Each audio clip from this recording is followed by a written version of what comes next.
నేను ఒక క్రైస్తవుడిగా క్రైస్తవ బోధ చేయట్లేదు. ఒక జర్నలిస్ట్గా, అంటే ఒక న్యూస్ పేపర్ వ్యక్తి సత్యాన్ని ఏ విధంగా అన్వేషిస్తాడో నేను నన్ను అడిగి దాంట్లోంచి సత్యాన్ని వెలికి చెప్పేది సత్యమని మీరు చారిత్రకంగా, తాత్వికంగా, అనుభవపూర్వకంగా అంగీకరిస్తే ఈ రాత్రి యేసు ప్రభుని మీ సొంత రక్షకుడిగా అంగీకరిస్తారా? అది నా ముందున్నటువంటి సవాలు. నువ్వు చెప్పిందంత చెప్పు, ఆ తర్వాత నేను వెళ్ళిపోతానంటే నేను పిచ్చోడు కాదు. You must be very serious. యేసుక్రీస్తు నిజంగా దేవుడైతే ఆయన కాళ్ళు పట్టుకుంటాం, ఆయన దేవుడు కాబట్టి ఆయన మొహం మీద నువ్వు మూసి వెళ్ళిపోదాం. That's it. ఎంతకాలం ఊగిసలాడుతాం? మరణం తర్వాత జీవితం ఉన్నది అని నమ్మేవాళ్ళు అందరినీ కూడా రెండు గుంపులు చేయొచ్చు. రెండు గుంపులు. ఒక గుంపు ఇలా ఆలోచిస్తారు, ఇంకో గుంపు ఇలా ఆలోచిస్తారు.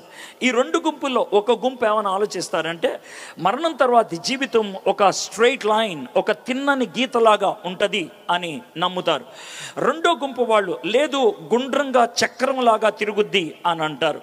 తిన్నంగా వెళ్తుంది అని నమ్మేవాళ్ళు మూడు మతాలు ప్రాముఖ్యంగా. మొదటిది యూదా మతం, రెండోది క్రైస్తవ్యం, మూడోది ఇస్లాం మతం. వీళ్ళు నమ్మేది మనిషి ఒకసారి పుడతాడు, ఓసారి చచ్చిపోతాడు, ఆ తర్వాత నిత్యత్వంలోకి వెళ్ళిపోతారు. అది మంచో చెడో, పైకో కిందకో, వెలుగో చీకటో, దేవుడి దగ్గరో లేకపోతే నరకంలోనో తెలీదు. అయితే ఒకే చోట వాళ్ళు ఉంటారు. ఇది స్ట్రైట్ లైన్. అయితే గుండ్రంగా తిరుగుద్ది అని నమ్మేవాళ్ళు మూడు మతాల వాళ్ళు హైందవులు, బౌద్ధ మతస్థులు, జైన్ మతస్థులు. వాళ్ళు నమ్మేది ఏంటంటే మానవుడు పుడతాడు, చచ్చిపోతాడు, వాడి యొక్క పాపపుణ్యాన్ని బట్టి తర్వాత జీవితం ఉంటుంది, మళ్ళీ పుడతాడు, ఆ తర్వాత పాపపుణ్యాన్ని బట్టి తర్వాత ఉంటుంది జీవితం. ఆ విధంగా జీవిత చక్రములో తిరుగుతూ ఉంటాడు. ఇది వాళ్ళు నమ్మేది. అయితే ఈ రెండిట్లో ఒకటే రైట్ అవుతుంది, రెండు రైట్ అవ్వలేవు. ఈ రెండిట్లో ఒకటే సబబు. ఈ రెండిట్లో ఏది అంగీకరించగలుగుతాం, ఏది సబబుగా అనిపిస్తుంది? మీరు నన్ను అడగొచ్చు, సార్ మీరేం నమ్ముతారు అనేది. నేను ఖచ్చితంగా స్ట్రైట్ లైన్ నమ్ముతాను. అదెందుకు నమ్ముతారు? గుండ్రాన్ని ఎందుకు నమ్మరు? అది మీకు వచ్చేటువంటి ప్రశ్న. ఇది ఎందుకు నమ్మనో చెప్తా, అది ఎందుకు నమ్ముతానో కూడా చెప్తా. ఇది ఎందుకు నమ్మను అని అంటే కనుక నేను వాళ్ళని అడిగినటువంటి కొన్ని ప్రశ్నలకు నాకు జవాబు ఇవ్వలేకపోయారు వాళ్ళు, సరైనటువంటి జవాబు. మొదటి ప్రశ్న ఏంటి అని అంటే, సరే ఈ లోకంలో పాపపుణ్యాలు ఉన్నాయి, ఏది ఎక్కువ ఉంది? పాపమే ఎక్కువ ఉంది. పాపం పేటరైపోతున్నటువంటి ఈ ప్రపంచంలో ఏది ఎక్కువ ఉండాలి, ఏది తక్కువ ఉండాలి? ఏది ఎక్కువ ఉండాలి అని అంటే కనుక పాపం ఎక్కువ అవుతుంది కాబట్టి జంతువులు ఎక్కువైపోవాలి, పక్షులు ఎక్కువైపోవాలి, చెట్లు ఎక్కువైపోవాలి. ఎందుకంటే పాపపుణ్యంలో పాపం ఎక్కువైతే తర్వాత జీవితంలో కుక్క అవ్వచ్చు, పిల్ల అవ్వచ్చు, ఈగ అవ్వచ్చు, దోమ అవ్వచ్చు, లేకపోతే ఏనుగు అవ్వచ్చు, లేకపోతే సముద్రంలో చేప అవ్వచ్చు. ఇంకా చెడ్డ జీవితం అయితే ఒక వేప చెట్టు అవ్వచ్చు, మామిడి చెట్టు అవ్వచ్చు, కొబ్బరి చెట్టు అవ్వచ్చు, లేకపోతే ఒక గడ్డి అవ్వచ్చు.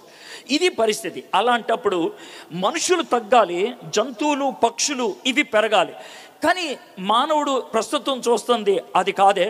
ఒక వారం రోజుల క్రితమే భారతదేశ జనాభా ప్రపంచంలో నెంబర్ 1 స్థానానికి వెళ్ళింది. 144 కోట్లు దాటింది భారతదేశ జనాభా. చైనాని దాటి నెంబర్ 1 పొజిషన్కి వెళ్ళినాం. అంటే భారతీయులంతా పుణ్యుల, భారతీయులంతా పవిత్రంగా జీవిస్తున్నారు. మీరే ఆలోచించండి. సో ఇది నాకు సబబు అనిపించలేదు, నెంబర్ 1. ఇక నెంబర్ 2 ఆలోచించినట్లయితే, సార్ నేను మనిషిని, నాకు నైతికత అనేది ఉన్నది, నేను తప్పు చేస్తారే దుర్మార్గుడా, మనిషివా పశువా అని నన్ను తిడతావు, అది కూడా బాగానే ఉంది. నా కూతుర్నే రేప్ చేయడానికి ప్రయత్నం చేస్తే నువ్వు అసలు మనిషివా పశువా అని తిడతావు, బాగానే ఉంది. నేను మనిషిని కాబట్టి పాపపుణ్యాలు ఉంటాయి, నైతికత్వం ఉంటుంది. అయితే నేనే జంతువునయ్యాననుకో, జంతువునైతే నాకు తారతమ్యాలు తెలియవు కదా, పాపపుణ్యాలు లేవు కదా. మరి ఆ జంతువు యొక్క తర్వాత జీవితం ఎవరు డిసైడ్ చేస్తారు, ఎలా డిసైడ్ చేస్తారు? దానికి జవాబు లేదు. ఇక మూడోది, 1000 సంవత్సరాల నుంచి మనం లెక్కేసుకుంటే ఏ సంవత్సరం కూడా ఈ సంవత్సరం జనాభా తగ్గిందిరా మనుషులది అనేవాడు ఎవడు లేడే. మరి అంటే 1000 సంవత్సరాల నుంచి పుణ్య జీవితమే ఎక్కువైందా?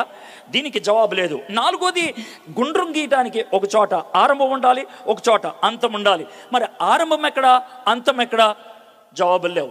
ఈ కారణంతో నేను గుండ్రాన్ని నమ్మలేకపోతున్నాను. అయితే నమ్మగలిగేది ఒకటే, స్ట్రైట్ లైన్ నమ్ముతున్నాను. ఎందుకు నమ్ముతాను స్ట్రైట్ లైన్ అని అంటే, నాకు ఏదో సైంటిఫిక్ జవాబు ఇచ్చారని కాదు, లేకపోతే ఒక తాత్వికమైనటువంటి జవాబు ఇచ్చారా లేదా తర్వాత విషయం. అతి గొప్ప రుజువు నాకు దొరికింది ఏంటి అని అంటే, ఒక ఆయన చచ్చిపోయి ఆయన తిరిగి లేచి, హలో బాస్, చావు తర్వాత జీవితం ఇలా ఉంటుంది అని చారిత్రకంగా చెప్పాడు. అది చాలు నాకు, అది చాలు. చరిత్రలో ఆ విధంగా రుజువు చేశాడు. ఎవడు సారాడు అని అంటే ఆయన్నే యేసు ప్రభు అని అంటారు, ఆయన్ని యేసు ప్రభు అంటారు. సో ఆయన్ని బట్టి నేను నమ్ముతున్నాను పునరుద్ధానం ఉన్నది అని. పునర్జన్మ కాదు నేను నమ్మేది, పునరుద్ధానాన్ని నమ్ముతాను. నేను నిత్యత్వంలోకి వెళ్ళిపోతాను. మంచో చెడో, పైకో కిందకో, పరలోకమో నరకమో, whatever it is, it's eternity. అది నిత్యత్వం. అది నాకు అర్థమైంది. ఓకే, అంత సింపుల్గా చెప్పి వదిలేస్తే కుదరదు కదా. దీనికి ఏమన్నా రుజువు ఇవ్వగలవా? ఇది మీరు అడిగేటువంటి ప్రశ్న. ఆ రుజువే మీకు ఇవ్వడానికి ప్రయత్నం చేస్తాను. అయితే ఆ రుజువు ఇవ్వడానికి ముందు ఒక చిన్న మీకు డెమాన్స్ట్రేషన్ చేస్తానంటే, డెమాన్స్ట్రేషన్ అంటే మీ ముందు ఓ చిన్న సన్నివేశాన్ని చూపించి దాంట్లోంచి నేను ఈ రుజువు బైబిల్లోంచి మీకు ఇవ్వడానికి ప్రయత్నం చేస్తాను. ఎందుకంటే యేసుప్రభు గురించి రాసింది బైబిల్లో కాబట్టి యేసుప్రభు మాటలు, యేసుప్రభు చేతలు, యేసుప్రభు బోధలు, యేసుప్రభు యందు విశ్వాసం ఉంచడానికి కావలసిన హేతువు బైబిల్ ఇస్తుంది. కాబట్టి నేను బైబిల్లోంచి వర్తమానం ఇస్తాను, దాంట్లో ఎటువంటి అనుమానం లేదు. ఆ వర్తమానం శాస్త్రీయమైనదా? ఆ వర్తమానము ఈ లోకములో న్యాయబద్ధమైనదా? ఈ లోకములో లాజికల్ తాత్వికమైనదా? ఈ లోకంలో అనుభవపూర్వకమైనదా? మూడు విషయాలు చెప్తున్నా. ఒకటి చారిత్రకమైనదా, రెండోది తాత్వికమైనదా, మూడోది అనుభవపూర్వకమైనదా. చారిత్రకమైనదా అంటే రుజువున్నదా, తాత్వికమైనదా అంటే అరే అది నమ్మదగిందేనా, అనుభవపూర్వకమైనదా అంటే అది నాకు వర్తిస్తుందా. ఈ మూడు ఉన్నప్పుడే సత్యం అంటాం. అయితే ఆ మూడు ఎలా ఉంటాయో చూద్దాం. ఒకవేళ నేను ఈ విధంగా ఒక క్లాత్, ఒక బట్ట కప్పేసి నా చేతిలో ఏముందో మీకు తెలుసా అని అంటే, మాకు తెలియదు సార్, మీరు ఈ కర్టన్ తీయండి సార్, మాకు తెలుసుద్ది అంటారు. ఈ కర్టన్ తీయటాన్నే ఏమంటారంటే రెవల్యూషన్, ప్రత్యక్షత, తెర తీయుట అని అంటారు. పూర్వకాలంలో మనకి నాటకాలు ఉండే. నాటకాలు ఉన్నప్పుడు ఇంత స్టేజ్ ఉంటుంది, ఆ స్టేజ్ ముందు కర్టన్ ఉంటుంది, వెనకాల సెట్టింగ్ అంతా వేసుకున్న తర్వాత కర్టన్ తీస్తారు. ఆ కర్టన్ తీయటాన్నే తెర తీయటం అని అంటారు. అయితే తెర తీయాలి, తెర తీస్తే మనకి లోనేముందో తెలుసుద్ది, దాన్ని చరిత్ర అని అంటారు. అయితే తెర తీసినప్పుడు నువ్వు కళ్ళు మూసుకున్నావు అనుకో, అప్పుడు నీకు కనబడదు. తెర తీసినప్పుడు కళ్ళు మూసుకోవటం అనేది బాగా అర్థం అవ్వాలంటే, గ్రూప్ ఫోటో తీసేటప్పుడు 6 ఉంటే కనుక అందుట్లో ఎవడైనా షట్టర్ నొక్కినప్పుడు అంటే బటన్ నొక్కినప్పుడు కన్ను మూసుకుంటే ఆడు కన్ను మూసుకున్నాడు రా అని అంటారు. అలాగా కళ్ళు మూసుకుంటే పనిచేయదు. సో మొదటిది తెర తీయాలి, అది చరిత్ర. రెండోది కళ్ళు తెరుచుకోవాలి, అది జ్ఞానం, అది తాత్వికంగా మనకి అర్థం చెప్పడం. అయితే ఒకవేళ నేను ఈ మొబైల్ని చూపిస్తే, ఒకవేళ కొండల్లో ఉన్న వాళ్ళు, నాగరికత అంటే ఏంటో తెలియనటువంటి వాళ్ళు, సరిగ్గా బట్టలు వేసుకునేటువంటి వాళ్ళు, ఇది చూపిస్తే వాళ్ళు అడిగే ప్రశ్న ఏంటి తెలుసా? సార్ ఇదేంటి సార్ అని అంటారు. అప్పుడు వాడికి వివరించాలి. ఇది మొబైల్ అంటావు అంటే ఏంటి సార్, దీంట్లో మాట్లాడితే ఎక్కడో ఉన్న వ్యక్తికి అది వినబడుతుంది, ఎలా సార్ అని వాడు రకరకాల ప్రశ్నలు వేయచ్చు, కొంచెం టైం పట్టుద్ది. ఈ మూడు జరిగిన తర్వాత ఇదేంటో మనం చెప్పగలుగుతాం. ఈ మూడు జరిగిన తర్వాత, ఈ మూడిట్లో మొదటిది తెర తీయటం, రెండోది కళ్ళు తెరుచుకోవటం, మూడోది మనసుకి అర్థమయ్యేటట్లు చేయటం. ఈ మూడు జరగాలి. అయితే ఈరోజు బైబిల్లోంచి యేసు ప్రభు తిరిగి లేచాడా? నువ్వేదో పెద్ద చెప్పావు కదా, ఆయన తిరిగి లేచాడు, ఆయనకి సింగిల్ మాటతో నేను నమ్ముతున్నాను అన్నావు కదా, ఆయన తిరిగి లేచాడా? దానికి చారిత్రకమైనటువంటి ఆధారం ఉన్నదా? అది నమ్మదగిందేనా? అంగీకారానికి యోగ్యమైందేనా? నువ్వు చెప్పేది నిజమా అబద్ధమా తేల్చుకోవచ్చా? అది రెండోది. మూడోది, అది నాకు వర్తిస్తుందా, అది నాకు అనుభవపూర్వకం అవుతుందా? ఈ మూడు మీరు అడుగుతారు. అందుకనే ఆ మూడింటికి జవాబిచ్చేటువంటి బైబిల్లో ఉన్నటువంటి ఒక అధ్యాయం మీతో కలిసి ఈ సాయంత్రం ధ్యానం చేస్తాను. లూకా సువార్త 24వ అధ్యాయం. బైబిల్ తెచ్చుకున్నవాళ్ళు బయట రోడ్డు మీద కొంతమంది వింటా ఉన్నారు, మీకు లూకా సువార్త 24వ అధ్యాయం తెలియపోవచ్చు. కాకపోతే దాంట్లో 3 ప్రాథమికమైనటువంటి స్టోరీస్ ఉంటాయి, 3 సన్నివేశాలు ఉంటాయి. ఆ 3 సన్నివేశాల నుంచి ఈరోజు మీకు మాట్లాడతాను. మీకు బైబిల్ ఉన్నా లేకపోయినా, జీవితంలో ఇదే మొదటిసారి వింటున్నా, మీకు అర్థమయ్యేటట్లు చెప్పడం అనేది నా యొక్క బాధ్యత. నేను ఏదో ఒక క్రైస్తవుడిగా క్రైస్తవ బోధ నేను చేయట్లేదు. నేను ఒక క్రైస్తవుడిగా క్రైస్తవ బోధ చేయట్లేదు. ఒక జర్నలిస్ట్గా, అంటే ఒక న్యూస్ పేపర్ వ్యక్తి సత్యాన్ని ఏ విధంగా అన్వేషిస్తాడో, ఒక లాయర్ ఏ విధంగా సత్యాన్ని అన్వేషిస్తాడో, నేను పిచ్చి పిచ్చి ప్రశ్నలన్నీ అడిగి దాంట్లోంచి సత్యాన్ని వెలికి తీయడానికి ప్రయత్నం చేస్తాను. చివరికి నేను కోరుకునేది ఒకటే, నేను చెప్పేది సత్యమని మీరు చారిత్రకంగా, తాత్వికంగా, అనుభవపూర్వకంగా అంగీకరిస్తే ఈ రాత్రి యేసుప్రభుని మీ సొంత రక్షకుడిగా అంగీకరిస్తారా? అది నా ముందున్నటువంటి సవాల్, అది నేను ముందేసేటువంటి సవాల్. నువ్వు చెప్పిందంతా చెప్పు, ఆ తర్వాత నేను వెళ్ళిపోతానంటే నేను పిచ్చోని కాదు. You must be very serious. ఈ రాత్రి నేను చెప్పేది నిజం అని నీకు అర్థమైతే, నేను చెప్పేది సత్యం అని నువ్వు గ్రహించగలిగితే, ఈ రాత్రి ఆయన నిజమైన దేవుడురా అని అనగలిగే దమ్ముందా నీకు? ఒకవేళ నేను చెప్పేది కరెక్ట్ కాకపోతే నన్ను ఇక్కడ ఆపి గోపు మీద కొట్టి అడుగు, నేను సమాధానం చెప్తా. I give you an opportunity. నన్ను ఆపి అడుగు. మనం ఎంతకాలం వాదించుకుంటామండి, ఎంతకాలం ఊగిసలాడతాం? సెటిల్ చేసుకుంటే అయిపోతుంది. యేసుక్రీస్తు నిజంగా దేవుడైతే ఆయన కాళ్ళు పట్టుకుంటాం, ఆయన దేవుడు కాబట్టి ఆయన మొహం మీద తూ అని మూసి వెళ్ళిపోదాం. That's it. ఎంతకాలం ఊగిసలాడుతాం? How long? ఏదో ఒక పాయింట్లోకి మనం వచ్చేస్తే బాగుంటుంది. లూకా సువార్త 24వ అధ్యాయంలో ఇప్పుడు నేను కట్టను తీయటం, కళ్ళు తీయటం, తర్వాత అర్థమయ్యేటట్లు చేయటం అన్న దానికి ఆ లూకా సువార్త 24వ అధ్యాయంలో 3 వచనాలు నేను చదివినిపిస్తాను. అది నా ప్రాముఖ్యమైనటువంటి అవుట్లైన్. ఆ అవుట్లైన్ బేస్ చేసుకొని నేను ఆ 24వ అధ్యాయానికి 53 వచనాలు ఉంటాయి. దాంట్లో ఉన్నటువంటి సారాంశం అంతా మీకు కథలాగా చెప్పడానికి ప్రయత్నం చేస్తాను. ఓకే, 24వ అధ్యాయం 2వ వచనం. సమాధి ముందర ఉండిన రాయి దొర్లింపబడి ఉండుట చూచి లోపలికి వెళ్ళిరి. సమాధి ముందర ఉండిన రాయి దొర్లింపబడి ఉండుట చూచి లోపలికి వెళ్ళిరి. నేను ఇందాక మొదట కట్టను తీశాను. ఇక్కడ జరిగింది రాయి దొర్లించబడింది. మొదట తెరుచుకున్నది సమాధి రాయి. మొదట తెరుచుకుంది సమాధి రాయి. సమాధి రాయిని తీసింది లోనున్న యేసై బయటికి రావడానికి కాదు, బయటున్న మనం లోనకెళ్ళి ఆయన లేడు అని తెలుసుకోవడానికి. ఇది చరిత్ర, ఇది చరిత్ర. రెండోది 31వ వచనాన్ని మీకు చదివినిపిస్తాను. 31. వారి కన్నులు తెరవబడి ఆయనను గుర్తుపెట్టిరి. మొదటిది సమాధి మీదున్న రాయి తీశారు లోనకెళ్ళి చూడటానికి, అది చరిత్ర. రెండోది కళ్ళు తెరిచాడు. వావ్, ఏం చెప్తుంది నిజమేరా అని మనము గ్రహించటానికి, జ్ఞానం మన తెలివికి కలవడానికి మన కళ్ళ ముందు రుజువు ఆయన ఇచ్చాడు. సమాధి తెరిచాడు, కళ్ళు తెరిచాడు. మూడోది 45వ వచనం. అప్పుడు వారు లేఖనములు గ్రహించినట్లు ఆయన వారి మనస్సు తెరిచి, ఆయన తెరిచింది మనస్సుని. 3 తెరిచాడు దేవుడు. ఒకటి సమాధి మీద రాయి తీశాడు, అది చరిత్ర. రెండోది కళ్ళు తెరిచాడు, అది తాత్విక జ్ఞానం. మూడోది మనసును తెరిచాడు, అంగీకరించడానికి, విశ్వసించడానికి, నమ్మటానికి, కాళ్ళు పట్టుకోవడానికి, ఆయన దేవుడు అని గుర్తించడానికి, గుండె లోతుల్లో జరిగే అనుభవపూర్వకమైనటువంటి పని. ఈ 3 24వ అధ్యాయంలో మనం జరిగినట్లు చూస్తూ ఉంటాం. సో నేను ఒక స్టోరీ లాగా చెప్పుకుంటూ వెళ్తాను. మొట్టమొదటిసారి విన్నా కూడా మీకు అర్థం అవడానికి వీలవుతుంది. సరే, మొదటి వచనం నుంచి చదువుతాను. ఆదివారమున తెల్లవారుచుండగా, ఇది ఆదివారం జరిగినటువంటి విషయం. ఏ ఆదివారం జరిగింది? యేసుక్రీస్తు ప్రభువారి యొక్క జీవితంలో ఒక వారం చాలా ప్రాముఖ్యమైంది. సండే నుంచి సండే 8 రోజులు. ఆ 8 రోజుల్లో చాలా గొప్ప గొప్ప విషయాలు జరిగినాయి. మొదటి రోజు ఇనాగరల్, చివరి రోజు సెరమనీ క్లోజ్. మనకి ఒలింపిక్స్ జరుగుతున్నాయి అనుకోండి, ఇనాగ్రేషన్ చాలా హడావిడిగా జరుగుద్ది, కంక్లూజన్ కూడా చాలా హడావిడిగా జరుగుద్ది. యేసుక్రీస్తు ప్రభువారి యొక్క జీవితంలో పుట్టుక చాలా సైలెంట్గా అయింది.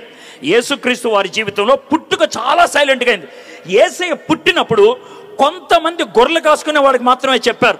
అది కూడా సైలెంట్గా. కొంతమంది దేవదూతలు ప్రైవేట్గా పాట పాడారు, పబ్లిక్గా కూడా పాట పాడలేదు, వాళ్ళకి మాత్రమే. సో యేసుప్రభువు వారు పుట్టింది ఒక పశువుల పాకలో, ఒక సైలెంట్ నైట్లో. ఆ విధంగా దేవదూతలు ప్రైవేట్గా పాట పాడారు. It was very silent. అయితే యేసుక్రీస్తు ప్రభు వారి యొక్క జీవితంలో ఒక రోజు చాలా గొప్ప హడావడి. అంత హడావడి ఆయన లైఫ్లో ఎప్పుడు లేదు. ఎప్పుడంటే ఆ రోజు లాజర్ ఇంటికి భోజనానికి వెళ్ళాడు ఆయన. ఎందుకంటే చనిపోయిన లాజర్ తిరిగి లేచాడు. వాళ్ళ ఇంట్లో థ్యాంక్స్ గివింగ్ స్తుతి కూడిక పెట్టారు, అందుకే వాళ్ళ ఇంటికి వెళ్ళారు. చాలామంది చనిపోయిన లాజర్ ఎలా ఉంటాడో చూడటానికి వచ్చాడు, లేపిన యేసుని చూడటానికి వచ్చారు. సో వాళ్ళందరూ ఒక డెసిషన్లోకి వచ్చారు, రే ఈయనరా ఖతర్నాకరా బాబు ఈయనే.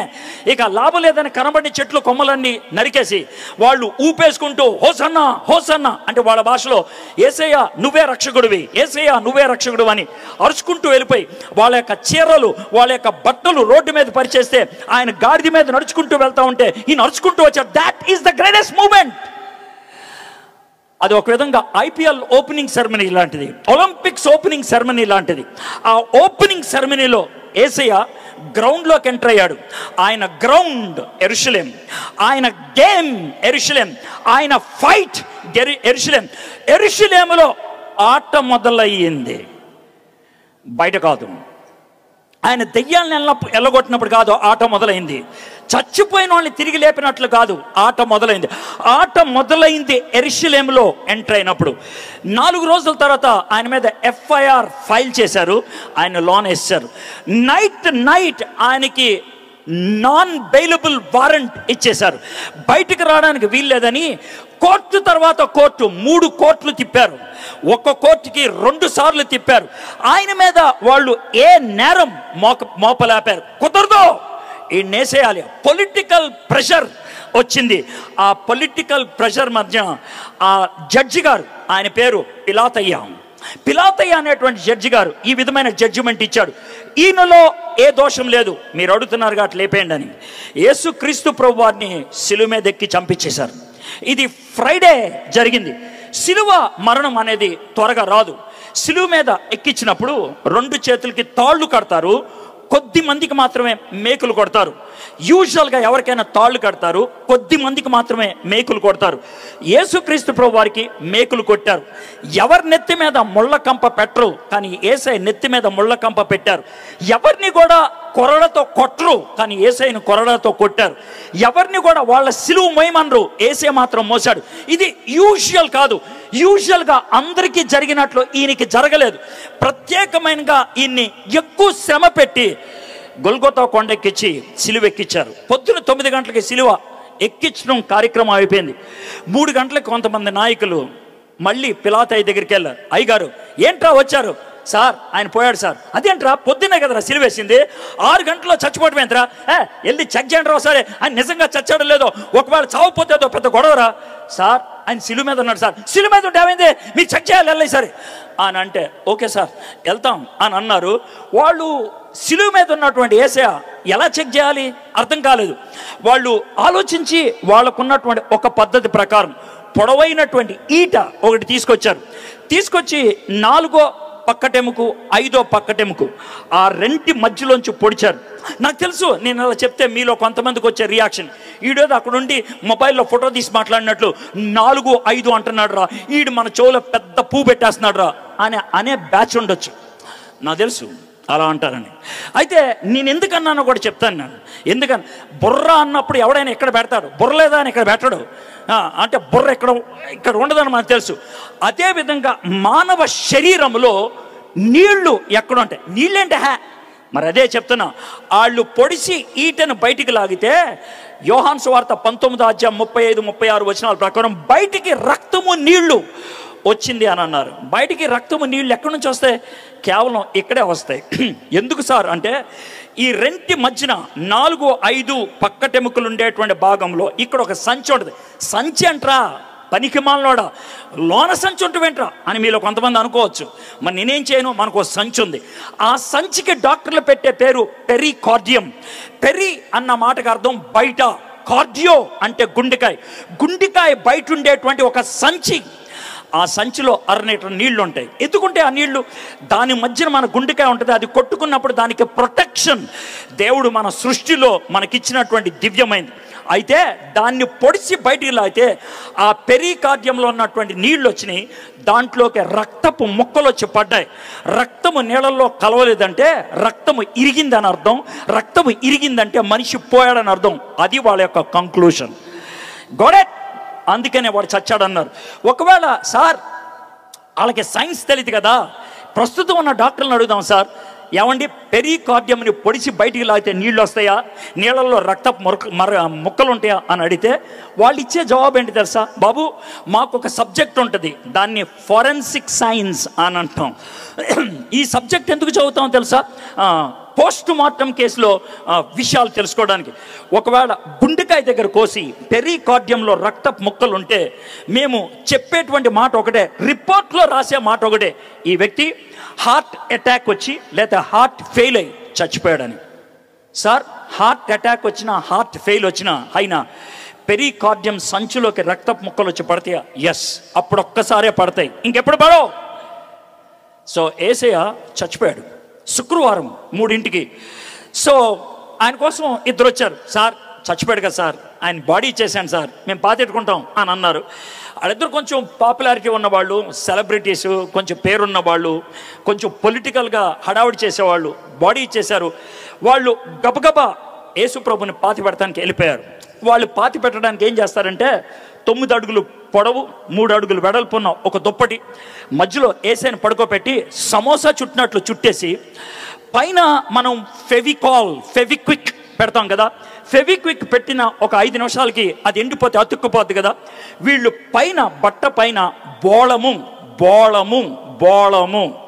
దాన్ని మాయర్ అంటారు, మాయర్ ఇంగ్లీష్లో. ఆ బోళము అనే దాన్ని పోస్తారు ద్రవం, అది 15 నిమిషాలకి గడ్డ కట్టేస్తుంది. పైనుంచి కింద దాకా సిమెంట్ కట్టేసినట్లు అయిపోతుంది అనమాట. ఆ విధంగా అయిన తర్వాత యేసు ప్రభుని గబగబా సమాధిలో పెట్టేసి బయటకు వచ్చేసారు. సార్ ఇందాక నుంచి గబగబా అంటున్నారు, ఎందుకు సార్ అంటే ఉంది దాని వెనకాల కారణం ఏంటి అని అంటే కొంచెం బ్యాక్గ్రౌండ్లోకి వెళ్ళాలి. మనం టైంని బట్టి మాట్లాడేవాళ్ళం. టైము చాలా అయిపోయింది అని అన్నారు.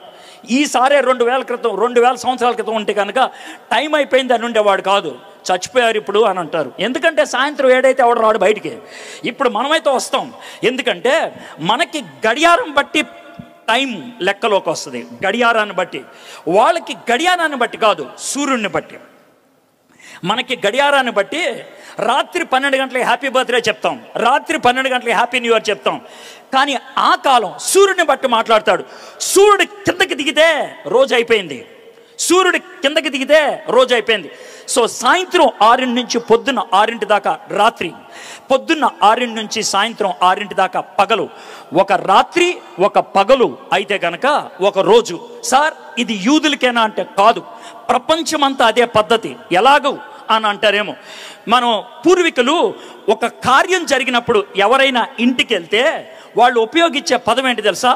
3 రోజులు ఉండండి అని చెప్పరు, 3 నిద్రలు తీసి వెళ్ళిపోండి అంటారు లేదా? ఎందుకంటారు ఆ మాట? 3 నిద్రలు చేయండి, 3 రాత్రులు ఉండండి ఇక్కడ. వాయ్? పెళ్ళైన తర్వాత 3 రాత్రులు వాయ్? ఎవరన్నా దినం కార్యక్రమంకి వెళ్తే 3 నిద్రలు చేయాలి వాయ్? ఎందుకు అని అంటే 3 రోజులు ఉండాలి. 3 రాత్రులు అయితే 3 రోజులు అయినట్లు. ప్రపంచమంతా అదే పద్ధతి. That's it. సో యూదులకి శుక్రవారం సాయంత్రం 6 గంటలకి శనివారం స్టార్ట్ అవుద్ది. శనివారం సబ్బాతు అంటే ఏంటి సార్ అంటారు, ఏదో బాతు. వాళ్ళకి సబ్బాత్ అంటే చాలా జాగ్రత్తగా ఉండేది, పవిత్రంగా ఉండేది. ఆ రోజు పని చేయకూడదు, శవాన్ని ముట్టుకోకూడదు. అందుకనే 5:30 లోపల భూస్థాపన కార్యక్రమం అయిపోవాలి, 6 గంటల లోపల స్నానం చేసి ఇంటికి వచ్చేయాలి. ఇది పరిస్థితి. అందుకనే గబగబా పూర్తి చేశారన్న. శుక్రవారం ఆయన్ని సమాధిలో పెట్టారు. శుక్రవారం సాయంత్రం శనివారం స్టార్ట్ అయింది. శనివారం పొద్దున్న 6 గంటలకి పెద్దోళ్ళంతా ఫిలాయితాయి దగ్గరికి వెళ్ళారు. ఏరా పోయాడు కదా ఆయన, సమాధి కూడా చేశారు కదా, మళ్ళీ ఎందుకు వచ్చారు అంటే, అయ్యగారు ఈడు బతుకున్నప్పుడు ఓ డైలాగ్ వేశాడు సార్. ఏమన్నాడు రా డైలాగు? సార్ ఆయన ఏమన్నాడంటే, మీరు నన్ను ఎరగబాతారా, నన్ను సిలివెక్కిస్తారా, నన్ను చంపుతారా, నన్ను పాతి పెడతారా, బస్తీ మీద సవాల్ నేను 3వ దాన్ని తిరిగిలేస్తా అన్నాడు సార్. వాడు అన్నాడు సార్, వాడు బతుకున్నప్పుడు అన్నాడు. ఆడు లేస్తాడో లేదో మాకు తెలీదు.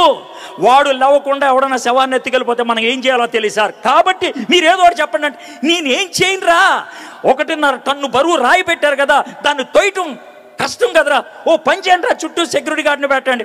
సార్ సెక్యూరిటీ గార్డ్ పెడితే సరిపోదు సార్, మరి ఏం చేయమంటావు? సార్ మన ప్రభుత్వపు సీల్ పడాలి సార్. ఓకే, ప్రభుత్వపు సీల్ వేసేయండి, దాన్ని ఎవడైనా ముట్టుకుంటే మరణ శిక్షే. ఆ విధమైన కట్టుదిట్టాన్ని చేశారు శనివారం. ఇది పరిస్థితి. శనివారం సాయంత్రం 6 అయింది. శనివారం సాయంత్రం 6 గంటల దాకా పనులు ఏం చేయకూడదు. శనివారం సాయంత్రం 6 గంటల దాకా అటు ఇటు తిరగకూడదు. ఏమయ్యా నువ్వే పని చేయకూడదు అంటున్నావు, పిలాతు దగ్గరికి వెళ్ళారంటున్నావు, ఈ రాయిగిర్లి సెటప్ చేశారు. అది యూదులు కాదు చేసింది, అది బయట వాళ్ళు. నేను యూదులకి సబ్బాత్ అని అన్నాను. అయితే యేసు ప్రభు ఫాలోవర్స్ ఎవరైతే ఉన్నారో ఎవరిదారిన వాళ్ళ ఇంటికి వెళ్ళిపోయారు. అయితే యేసు ప్రభుకి ఆడోళ్ళు ఎక్కువగా ఫాలోయింగ్ ఇచ్చేవాళ్ళు, చాలా ధైర్యంగా. యేసు ప్రభు శిలువ మీద చచ్చిపోతుంటే 4 ఆడోళ్ళు ఉన్నట్లు దాఖలాలు ఉన్నాయి, కానీ ఒకడే మగోడు ఉన్నాడు. ఆయన చచ్చిపోయి సమాధి చేసిన తర్వాత శనివారం సాయంత్రం 6 గంటలకు ఆదివారం స్టార్ట్ అయిన తర్వాత కొంతమంది ఆడోళ్ళు కూర్చునిపోయారు. వాళ్ళు కజిన్స్ అవుతారు, అక్క చెల్లెళ్ళు పిల్లలు ఇలాంటి వాళ్ళు అనమాట. అక్క చెల్లి మరి ఏసే చచ్చిపోయాడు కదా, ఆయనకి మొహానికి పౌడర్ రాసారులే తెలీదు, ఆయన గడ్డం దువ్వేరలో తెలీదు, ఆయన తల దువ్వేరలో తెలీదు, ఆయన కాళ్ళకి పసుపేసారులే తెలీదు, మనం గబగబా ఏమన్నా చేద్దాం అనేసి సాయంత్రం 6 గంటల తర్వాత సున్నిపిండి అవన్నీ గబగబా నూరేశారు. ఎందుకంటే వెళ్ళి ఓసారి మన తృప్తి కోసం చేద్దాం అన్నట్లు వాళ్ళు అవన్నీ నూరుకొని బహుశా పూర్తి అయ్యేటప్పటికి 9 అయి ఉంటుంది. 9 అయిన తర్వాత ఈ ఆడోళ్ళంతా కలిసి సమాధి దగ్గరికి వెళ్తున్నారు. సీన్ చూద్దాం.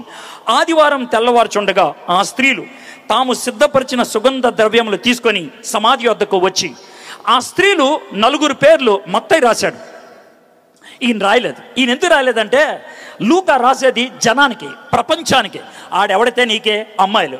కానీ మత్తయికి ఇంపార్టెంట్, ఎందుకంటే వాళ్ళకి రాస్తున్నాడు, యూదులకి. అందుకే ఎవరెవరు వెళ్ళారో పేర్లు రాశాడు. సో ఎవరు రాస్తున్నారు, ఎవరికి రాస్తున్నారు అన్నది చాలా ప్రాముఖ్యం. యేసే గురించి ఒక బయోగ్రఫీ ఉంటే ఈడు మాయగాడేమో అనుకోవచ్చు, మనకి 4 బయోగ్రఫీలు ఉన్నాయి. వెరిఫై చేయడానికి 4 ఉన్నాయి. ఈ 4 చోట్ల నుంచి రాశారు. మత్తయి ఆఫ్రికాలో ఉండి రాశాడు, లూకా ఆయన గ్రీస్ దేశంలో ఉండి రాశాడు, మార్కు సువార్త రోమ్ పట్టణంలో ఉండి రాశాడు, యోహాను టర్కీ దేశంలో ఉండి రాశాడు. వీళ్ళు అరే నువ్వు అక్కడ దాకా రాసా, అక్కడి నుంచి ఇక్కడ దాకా రాస్తా అని మాయ చేసిన వాళ్ళు కాదు, ఒక్కొక్కళ్ళు ఒక్కొక్క టైంలో రాశారు. మత్తయి 55లో రాశాడు, మార్క్ 61లో రాశాడు, లూకా 66 తర్వాత రాశాడు, యోహాను 90లో రాశాడు. టైం ఫ్రేమ్ కూడా మారిపోయింది. నేను ఇవన్నీ చెప్తుంది ఎందుకు తెలుసా, నేను మాయ చేయట్లా, మీ ముందు చరిత్ర పెడుతున్నాం. It is history, point to point మనం చెప్పగలుగుతాం. సరే, ఈ అమ్మాయిలు వెళ్తున్నప్పుడు దారిలో కొంతమంది మాట్లాడుకుంటున్నారు. ఈ అమ్మాయిలు ఏమే మనం ఆడికి వెళ్తున్నాం సమాధి దగ్గరికి, మరి రాయి ఎవరు దొరికిస్తారు, 1 టన్నున్నర ఉంటుందంట బరువు, 6 నుంచి 8 మంది తోస్తే కానీ పని అవదంట. ఇది ఎలాగా అని అంటే ఊరికవే పొద్దున్నే ఎప్పుడు అపశకన మాటలు, ఎవడో ఒకడు ఉంటాడులే పద అని సమాధి దగ్గరికి వెళ్ళారు. వెళ్ళినప్పుడు జరిగిన విషయం ఏంటి చూద్దాం. సమాధి ముందర ఉండిన రాయి దొర్లింపబడి ఉండేట చూచి లోపలికి వెళ్ళిరు, కానీ మూసిన తలుపు తెరిచింది. ఎవడు తీస్తాడా అని ఆలోచిస్తున్న తలుపు తెరిచింది. న్యాచురల్గా వాళ్ళకి వచ్చేది అని చాలా హ్యాపీగా పరిగెత్తుకొని లోనికి వెళ్ళారు. లోనికి వెళ్తే యేసయ్య బాడీ లేదు. పచ్చి భాషలో చెప్పాలంటే యేసయ్య శవం దొరకలేదు. వాళ్ళకి జాగ్రత్తగా చూసి ఉంటారు, ఎక్కడ లేదు, ఏ దాఖలాలు లేదు. ఏమైంది, బయటకు వచ్చి ఎవడో ఎత్తుకెళ్ళిపోయాడు రా. చివరికి నేను గడ్డం దువ్వలేపాను, మొహం ముద్దు పెట్టుకోలేపాను, కాళ్ళకి పసుపు రాయలేపాను. అది వాళ్ళకు ఉన్నటువంటి టెన్షన్. అలా ఏడుస్తుంటే ఏం జరిగిందో చూడండి. ఇందును గూర్చి వారికి ఏమియో తోచకుండగా ప్రకాశమైన వస్త్రములు ధరించిన 2 మనుషులు వారి యొద్ద నిలవబడి, లూకా పబ్లిక్ రాస్తున్నాడు, అందుకే 2 మనుషులని రాశాడు. ఇదే మాట మత్తయి రాస్తున్నప్పుడు ఏమని రాస్తాడు దశ, 2 దేవదూతలను రాస్తాడు. ఎందుకని వాళ్ళకి దేవదూతలు రాశారంటే, యూదులకి దేవదూతలు అంటే ఏంటో తెలుసు, బయట ప్రజలకి దేవదూతలు అంటే తెలియదు. వాళ్ళకి తెలిసిందల్లా దెయ్యాలు. అందుకే దెయ్యం ఉన్నదని చెప్తే బాగోదని మనుషులు అని చెప్పాడు. ప్రకాశమైనటువంటి వస్త్రాలు ధరించినటువంటి వాళ్ళు ఏం చేశారంటే, వారు భయపడి ముఖములను నేల మోపి ఉండగా, వీరు సజీవుడైన వారిని మీరెందుకు మృతుల్లో వెతుకుచున్నారు? ఇదేం ఫిలసాఫికల్ మాటయా? సజీవుడైనటువంటి వాడిని మృతుల్లో ఎందుకు ఎత్తుతున్నారు?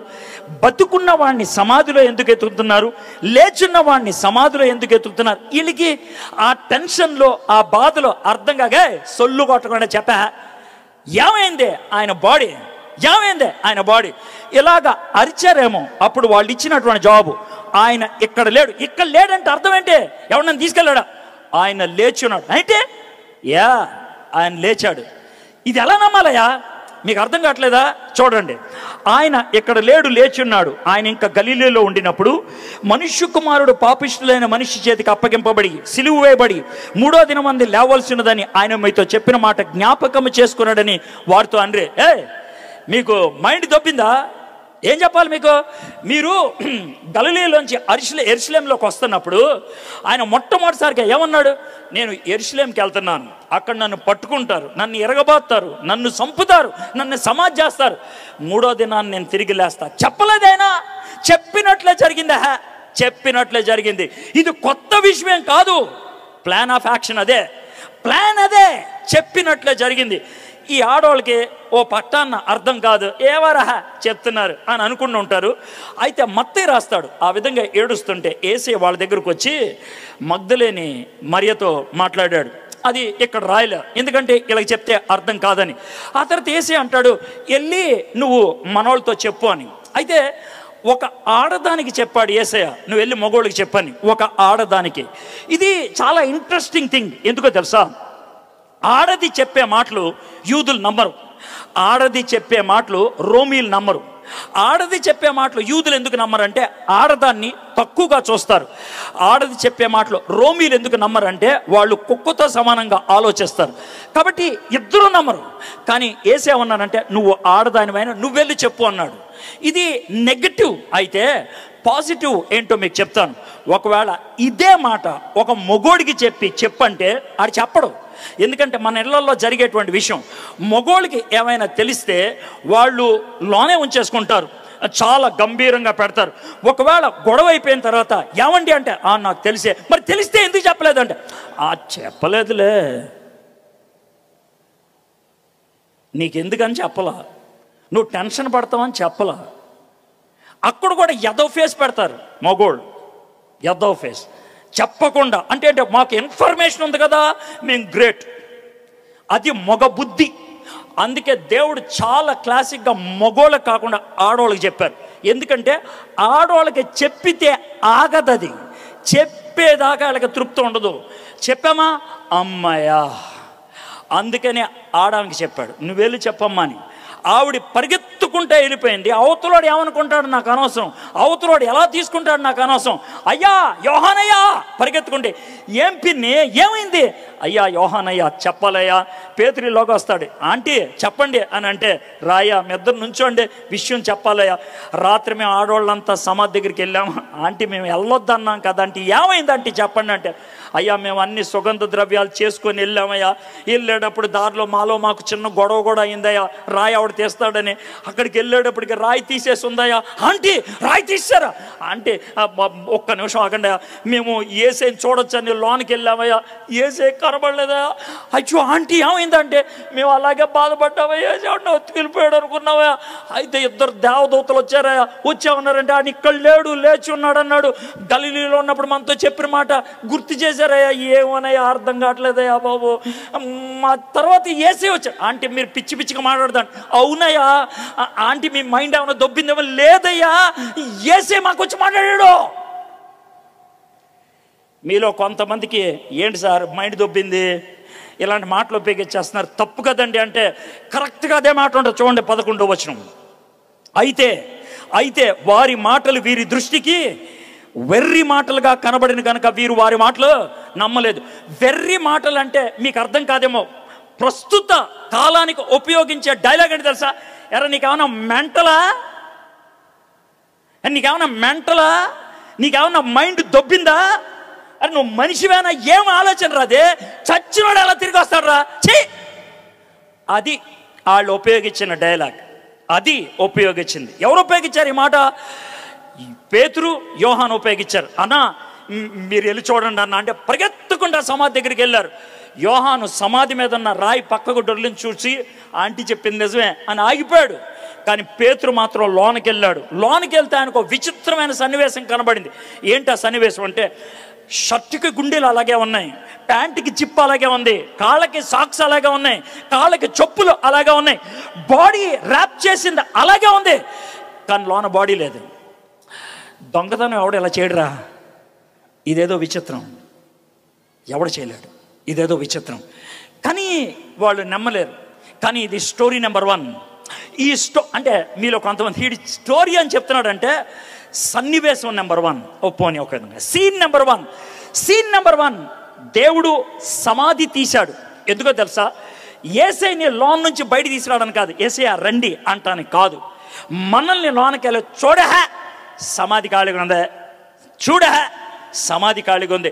చారిత్రకమైనటువంటి రుజువు. సార్ సమాధి ఖాళీగా ఉందని ఆడు చూశాడు సార్, నువ్వు చూసావా అని అంటే నేను ఒక ప్రశ్న అడుగుతా.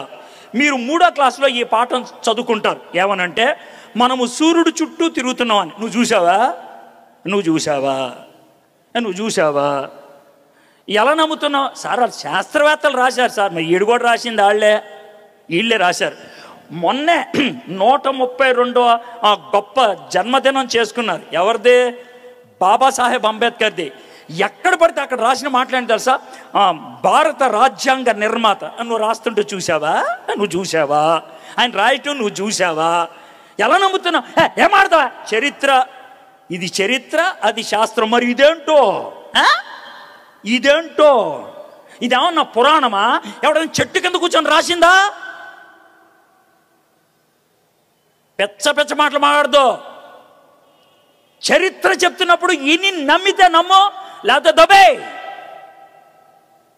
That's it. ఎంతకాలం వాదిస్తారు? ఎంతకాలం అడిగి చూస్తారు? చరిత్ర, హిస్టరీ. నేనెవరినేమంటలా. చరిత్రను ఎలా నమ్ముతున్నావు చెప్తున్నా, శాస్త్రం ఎలా నమ్ముతున్నావు చెప్తాను. How science is believed. నువ్వేమి పరిశోధనలు చేయవు. ఎవడో చేసిన పరిశోధన నువ్వు అంగీకరిస్తావు, ఎవడో తెలుసుకున్న విషయాన్ని నువ్వు నమ్ముతావు. ఇక్కడ కూడా ఉన్నది అదే. సమాధి తెరుచుంది, చరిత్ర.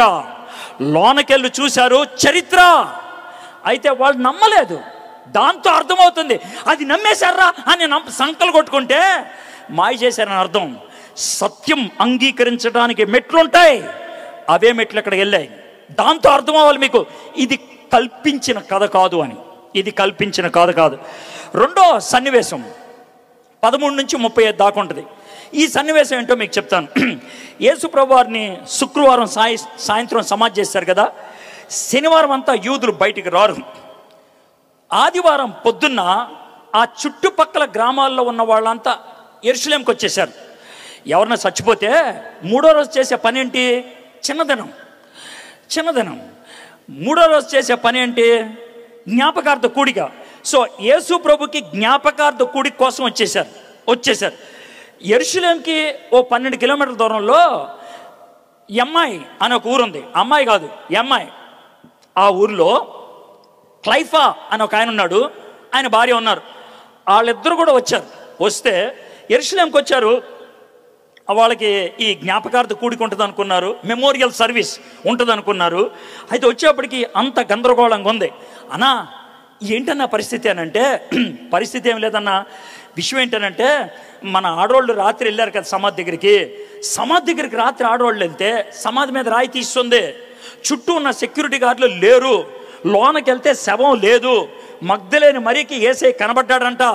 నమ్మాలో లేదో అర్థం కావట్లేదు. ఒకవేళ నిజమైతే 5వ రోజు స్తుతి కూడిక, నిజం కాకపోతే 5వ రోజు జ్ఞాపకార్థ కూడిక. ఈ రోజు జ్ఞాపకార్థ కూడిక క్యాన్సెల్ అని ఇంటికి పంపించేశారు. సో వాళ్ళు ఇంటికి వెళ్ళిపోతూ ఉన్నప్పుడు దారిలో సర్వసాధారణంగా ఇలాంటి పొజిషన్లో అబ్బాయిలు చాలా సైలెంట్గా గంభీరంగా నడుచుకుంటూ వెళ్తారు. ఆడవాళ్ళకి సైలెంట్గా ఉండటానికి టెన్షను, ఏదో ఒకటి వాగాలి. ఆవిడ పక్కన ఆయన చూసి ఏమండి యేసు ప్రభు లేచాడంట. అదే వాళ్ళు చెప్పారు కదే. ఏమండి అలా లేచి ఉంటాడంటే, ఏమోనే వాళ్ళు చెప్పారు కదా బట్టలంతా అలాగే ఉన్నాయంట, ఈయన బయటకు వచ్చేసాడు. ఇదేదో దివ్యమైనది ఏదో అయిన ఉంటుందే. అవునా అండి? ఏమండి రాయి ఎవరు తీసుకుని ఉంటారు? వాళ్ళు చెప్పారు కదా 2 దేవదూతలు ఉన్నారని. అంటే యేసే బయట రావడానికా లేదా మనం లోనికి వెళ్ళటానికా? ఏమోనే నాకు తెలియదు. ఏమండి యేసు ప్రభు ఎలా ఉండుంటాడంటే, ఏమాడమనవా? ఇన్ని ప్రశ్నలు వేస్తున్నాను, నాకు ఏమన్నా తెలుసా? ఇది మగోళ్ళు సర్వసాధారణంగా చేసే పని. ఆడోళ్ళ ప్రశ్నలకి జవాబు తెలియకపోతే, ఫ్రస్ట్రేషన్ ఎక్కువైతే, బీపీ పెరిగిపోతే అరిచే అరుపు. పాపం ఆయన అలాగే అరిచి ఉంటాడు వాళ్ళ భార్య మీద. అల్లంత దూరంలో ఒక ఆయన నుంచున్నాడు. ఆయన దగ్గరికి వచ్చి, ఏంటి సార్ గొడవ అవుతుందని అంటే, ఏదో మా ఫ్యామిలీ గొడవ, నీకెందుకు? అలా కాదు సార్, విషయం ఏంటో చెప్పండి, నేను ఏమైనా హెల్ప్ చేయగలితే చేద్దాం. ఈ విషయం ఉంది, ఈ ఏసైతో వచ్చిందా ఆ తలనొప్పి. సార్ ఈ ఏసై ఎవరు సార్? ఏం ప్రశ్న, ఏసై ఎవరంట? నువ్వు ఈ ఊరు కొత్త అంటే, ఎక్కడ ఏ టీవీ ఛానల్లో చూసినా బ్రేకింగ్ న్యూస్ అదే, నీకేం తెలియదంటే. సార్ ఏమైంది సార్ ఏసైకి? ఏసైకి ఏమైనటువంటి ఆ బాబు, ఆయన 3.5 సంవత్సరాలు అయింది సీన్లోకి వచ్చి. మావాడే వడ్రంగోడు, తలుపులు గిలుపులు అన్నీ కూడా చేస్తాడు ఆయన, మావాడే. అయితే సడన్గా పాపులర్ అయిపోయాడు. పాపులర్ అవటం అంటే ఏంటండి? ఏమంటావు, దెయ్యాలు నలగొట్టేశాడు, కళ్ళు ఇచ్చాడు 5 రొట్లు 2 చేపలకి ఇస్తే 15,000 మందికి పంచిపెట్టేశాడు. అంతకెందుకంటే మొన్న 10 రోజుల క్రితం మావాడే లాజరు చచ్చిపోతే పాతెట్టేసాం, 4 రోజులు అయింది. వచ్చాడు 4వ రోజున. వచ్చి ఆయన ఏమైనా సమాధి మీద దండేసి పోతాడు అనుకుంటే రాయి తీయమంటాడు. సార్ కంపు కొట్టు సార్ అంటే, తీ అని అరిచాడు. ఆయన మాట కాదనకూడదని తీస్తే గొప్పమని కంపు వచ్చింది ఆ లోన్ నుంచి. మనోడు అరిచాడు, లాజరు బయట అని. చచ్చిపోయి కంపు కొట్టే లాజరు బయటకు వచ్చాడు తెలుసా. మేము తట్టుకోక చెట్లు కొట్టేసేసి హోసాను అరిచి, ఈయన మా దేవుడు అనుకున్నాం.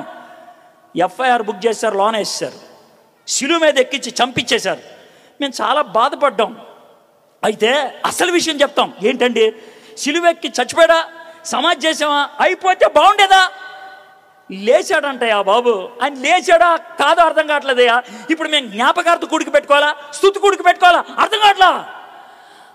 అది పరిస్థితి.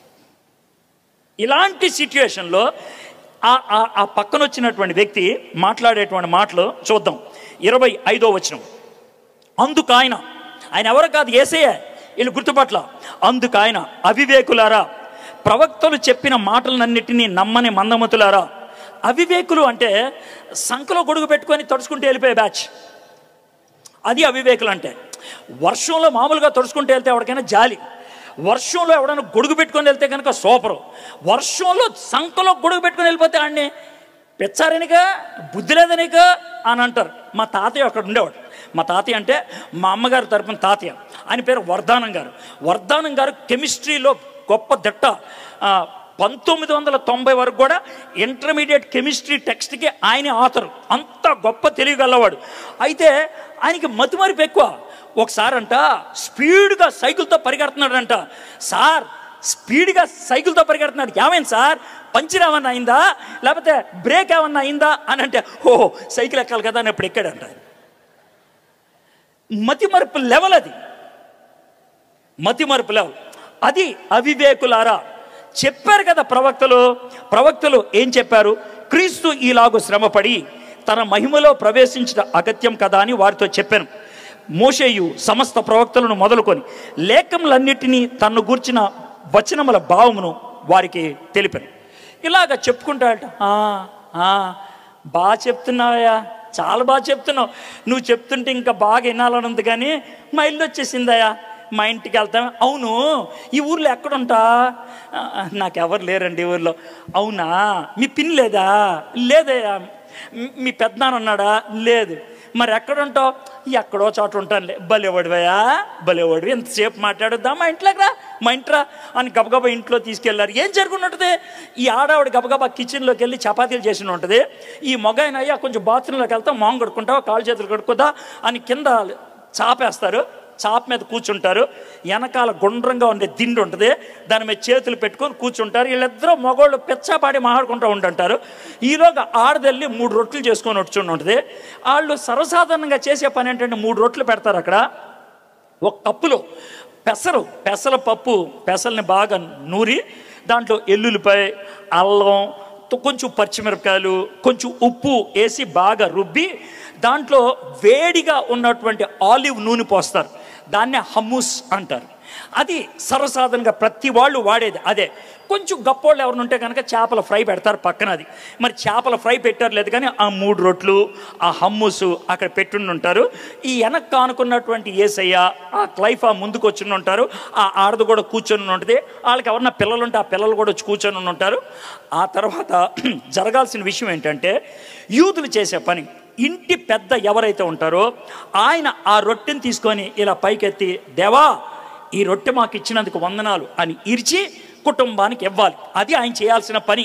అది ఎలా ఉంటుందంటే, నేను మీ ఇంటికి వచ్చాననుకోండి భోజనానికి, మీరు అన్నీ సర్ది పెట్టి అక్కడ ప్లేట్ పెట్టి కూర్చోండి సార్ మీకు వడ్డిస్తానంటే, కాదులేండి మీరు కూర్చోండి నేను వడ్డిస్తానంటే ఎలా ఉంటుంది? ఈ పెచ్చాయిడే ఇవన్నీ వండి పెట్టింది నీకోసం, నువ్వు మాకు పెడతానంటావంట అన్నట్లు జరిగింది. ఇక్కడ ఏం జరిగింది తెలుసా? చటుక్కున ఏసే లేచిపోయాడు. క్లైఫా కంటే ముందు లేచిపోయి అక్కడ రొట్టె తీసి ఇలా పైకెత్తి, దేవా నీకు వందనాలు అని ఇరిస్తే వీళ్ళకి ఫ్యూజులు ఎగిరిపోయినాయి. చూద్దాం ఆ సన్నివేశం ఎలా ఉంటుందో 28వ వచనం నుంచి. ఇంతలో తాము వెళుచున్న గ్రామం దగ్గరికి వచ్చినప్పుడు ఆయన ఇంకా కొంత దూరం వెళ్ళినట్లు అగుపడగా, వారు సాయంకాలం కావచ్చింది, ప్రొద్దుగురుంకినది, మాతో కూడా ఉండమని చెప్పి ఆయనను బలవంతం చేసిరు గనక ఆయన వారితో కూడా ఉండుటకు లోపలికి వెళ్ళాను. ఆయన వారితో కూడా భోజనం కూర్చున్నప్పుడు ఒక రొట్టెను పట్టుకొని స్తోత్రం చేసి దాన్ని విరిచి వారికి పంచిపెట్టాను. స్టోరీ చెప్పాను, చదివి వినిపించాను. నెక్స్ట్ ఏం జరిగిందో, వారి కన్నులు తెరవబడి ఆయనను గుర్తుపట్టి, అంటే ఏం జరిగిందో తెలుసా? వాళ్ళు ఇలాగా యేసుప్రభు లేచి నుంచోగానే రొట్టె విరవగానే ఇలా చూసి ఉంటారు. రే గాయం ఉందరు ఎక్కడ, రే గాయం ఉంది ఏసేరా అనేటప్పటికి వెళ్ళిపోయాడు ఆయన. బస్ ఏం చేయాలో అర్థం కాలేదు. యేసయ్య వచ్చాడు మన దగ్గరికి. యేసయ్య ఇలా ఆలోచిస్తున్నప్పుడు మళ్ళీ ఆడవాళ్ళు మొదలు పెట్టేస్తారుగా మాడతాం. ఆవిడ మాటలు మొదలు పెట్టేసింది. 32వ వచనం. ఏమండి ఏంటే మనం వస్తున్నప్పుడు నువ్వు ఆయన నా మీద అనవసరంగా అరిసావు, కానీ ఆయన చాలా మంచోడండి. ఏం మంచోడే బాబు, ఆయన మాట్లాడుతుంటే నా కడుపంతా తిప్పేసినట్లు అనిపించిందండి. నీకే కాదా, నాకు కూడా, నాకు మంట అనిపించింది, నాకు మంట నీకు తిప్పుడు. అదే 32వ వచనం. అప్పుడు వారు ఆయన త్రోవలో మనతో మాట్లాడుచు, లేఖనములు మనకు బోధపరుచున్నప్పుడు మన హృదయము మనలో మండుచుండలేదా అని ఒకరితో ఒకరు చెప్పుకొనిరి. హృదయంలో మంట అంటే ఏంటి తెలుసా? నీకు ఇష్టం లేనిది ఎవరైనా చెప్తే, నువ్వు ఖచ్చితంగా నమ్మాల్సింది ఎవరైనా చెప్తే, నీ ఈగోస్ హర్ట్ అయ్యే విషయం ఎవరైనా చెప్తే, నువ్వు చేసిన తప్పు ఎవరైనా ఎత్తి చూపిస్తే లోన దడదడ గుండె కొట్టుకుంటుందే, దాన్నే మంట అంటారు. అది వాళ్ళకి జరిగింది. ఇది జరిగిన తర్వాత పరిగెత్తుకుంటా పేతురు యోహాన్ దగ్గరికి వెళ్ళారు. అయ్యా మాకు యేసయ్య కనబడ్డాడు, ఇదంతా మొత్తం జరిగింది అని చెప్పారు. ఇప్పుడు 3rd సీన్లోకి మనం వద్దాం. మొదటి సీన్లో సమాధి తీశాడు, రెండో సీన్లో కళ్ళు తెరిచాడు. సార్ వాళ్ళకి సమాధి తీశాడు, కళ్ళు తెరిచాడు, మరి మనకేం తీశారు? నేను కూడా ఇప్పటికి 2 తీసా. ఏంటి సార్ మీరు తీసింది? ఒకటి బైబిల్ తీసా, అదే సమాధి తీయటం అంటే. రెండోది లోనున్న విషయాలు ఏంటో మీకు చెప్పా, అదే కళ్ళు తెరవటం అంటే. బైబిల్ తెరిసినా తెరిచిపోయినా, తెరిచిన బైబిల్ మీకు వినిపించా, మీకు అర్థమైన అర్థం పాపైనా పూర్తిగా అక్కడున్న విషయాలు మీకు అర్థమయ్యేటట్లు చెప్పా. ఈ 2 చెప్పిన తర్వాత కూడా నాకు అర్థం కావట్లేదంటే సముద్రంలో దూకి సావా. లాజిక్, హిస్టరీ 2 అయిపోయింది. ఇక 3వ దానికి వద్దాం. యేసు ప్రభుకి 12 మంది శిష్యులు. ఆ 12 మందిలో ఒక ఆయన ఊరేసుకొని చచ్చిపోయాడు. ఎందుకు సార్? ఆడే యేసు ప్రభుని అప్పగిచ్చింది, ఆడికి కూడా కడుపులో మండింది, చచ్చాడు. ఇక 11 మంది, అందుట్లో ఒక ఆయన బయటికి వెళ్ళాడు. ఎందుకు వెళ్ళాడు సార్? నాకు తెలియదు. సార్ ఎందుకు వెళ్ళాడు? టమాటాలు కొనటానికే. టమాటాలు ఎందుకు? పోనీ టమాటాలు కాకపోతే బీరకాయలు, బీరకాయలు కాకపోతే వంకాయలు, ఎందుకో కొనటానికి వెళ్ళాడా? ఎవరు సార్ ఆయన? తోమా. ఆయన వెళ్ళాడు. 10 మంది మాత్రం ఉన్నారు గదిలో. 10 మంది కూర్చొని, యేసు ప్రభు లేచాడంటావా? ఏమనే సమాధి అయితే ఖాళీగా ఉంది, ఈ క్లైఫాగాడు వచ్చి చెప్పాడు, మగ్దలేని మరియా వచ్చి చెప్పింది, మేము వెళ్ళి స్వయాన్ని వెళ్ళి చూసాం, ఏం చేయాలో అర్థం కావట్లేదు అనే లోపల మధ్యలోకి యేసయ్య వచ్చి నుంచున్నాడు. రే దయ్యంరా, దయ్యం, యేసయ్య దయ్యం వచ్చిందిరా, యేసయ్య భూతం వచ్చింది. అది వాళ్ళ యొక్క రియాక్షన్. చూద్దాం. ఓకే, వారు ఈలాగు మాట్లాడుచుండగా 36వ వచనం. ఆయన వారి మధ్య నిలిచి, మీకు సమాధానమవు గాక అని వారితో అనను. అయితే వారు దిగులు పడి భయాక్రాంతులై భూతము తమ కనబడినని తలంచిరి. యేసయ్య దెయ్యం వచ్చిందని ఎందుకు అనుకున్నారు? నెంబర్ 1, ఆ దెయ్యం యేసయ్యలాగానే ఉంది, అందుకే యేసయ్య దెయ్యం అన్నారు.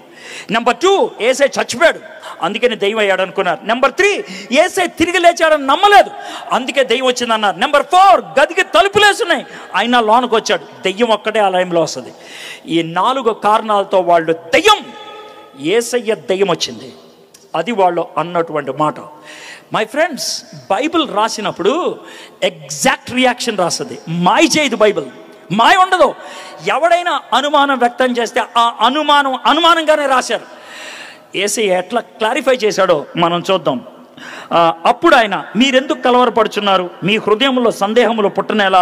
నేనే ఆయనను అనుటకు నా చేతులను నా పాదములను చూడుడి, నన్ను పెట్టి చూడుడి, నాకున్నట్లుగా మీరు చూచున్న ఎముకలను మాంసమును భూతమును కొండవని చెప్పి తన చేతులు పాదములను వారికి చూపెను. ఇది జరిగింది కదా. జరిగిన తర్వాత వెళ్ళిపోయారా? వెళ్ళిపోయిన తర్వాత వీళ్ళేమో ఓలో మాడుకుంటున్నారు 10 మంది. ఈలోగా తోమ చాలా దిగులుగా వచ్చి నెమ్మదిగా తలుపు తీసి సైలెంట్గా వచ్చి తలుపు వేసేస్తారు. వీళ్ళు గురుగురు మాడుతూ ఉంటారు. అన్న ఏమైందన్నా? ఏమైందామా, నువ్వు మిస్ అయిపోయావు. ఏం మిస్ అయ్యా? యేసయ్య వచ్చాడు. ఎవరిగా పెచ్చ కాకపోతే అంటే యేసయ్య రావడం అంటే బోతం చూసి ఉంటారు.